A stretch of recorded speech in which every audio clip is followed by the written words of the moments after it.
Okay, the selection tool. The selection tool resides in the toolbox. It is the very top tool here. It is in the top left-hand corner. So, this is how you use the selection tool. Let me just grab a shape. This is known as a shape here. Happens to be an element. Now, since I just drug out this rectangle, I can take the selection tool and I can basically move the element around. So that is one of the selection tool's primary function, is to move elements around on the page. The other thing that the selection tool can do is it can reduce your element or enlarge your element.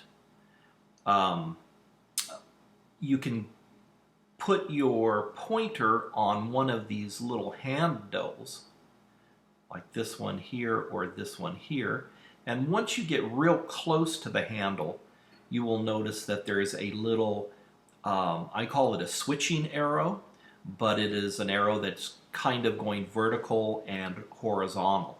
Once you see that little identity or that little symbol, it gives you the ability to rotate your element. So you can rotate it at any angle that you want. Another thing that is important when using the selection tool is that you want your elements to be proportionate. If you hold your shift key down, you can make your elements proportionate. So it's like I'm reducing it down at a certain percentage and either reduce it, an element down or enlarge an element, like so. Okay, that's one way that we can use the selection tool.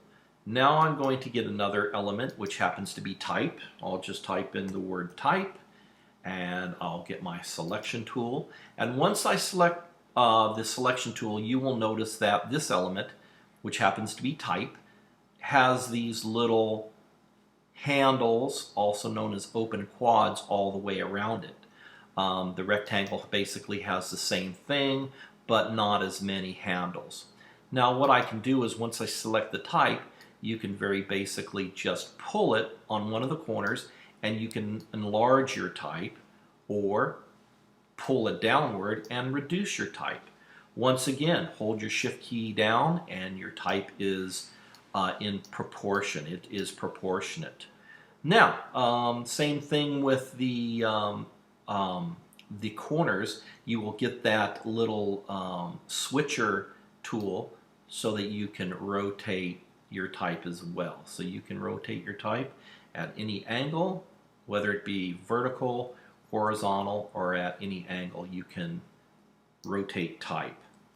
Another cool thing is if you take one of these middle, or excuse me, not middle, but side handles, you can flip your type around to make it go backwards, or you can take the bottom handle and flip it upside down.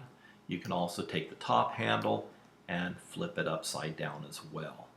So with the selection tool, you can do very basic. Just to recap, you can move your elements around. Once you select an element like that, you can move it around in any position that you would like. You can reduce or enlarge any type of element, whether it be type or a shape. And you can also rotate it or make your type backwards or upside down. Okay, well that concludes the selection tool tutorial. Thank you for watching.